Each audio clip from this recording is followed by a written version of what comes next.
Hello mga ka-MG Vlogs! Di ba usong-uso ito ngayon? So, tara!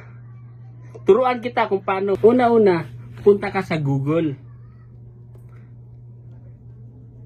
Tapos, search mo yung Gemini. Pagkatapos na pagka-search mo na Gemini, punta ka doon sa notes, yung ni-save mo na prompt. Pagkatapos mo na pag-copy, paste mo doon sa Gemini. Tapos, pindutin mo yung plus sign. Tapos, hanapin mo yung picture mo.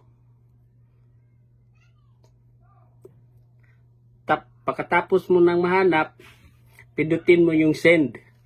At antayin mo na lang na mag-generate. At yun, nag-generate. Tingnan mo yung sa akin. O, di ba? Ang ganda? Sabay ka na sa uso. Kaya let's go. So, ayan ha. Naturo ko na sa inyo ha. So, don't forget to follow, like, and share. Spread love, not hate. So, peace!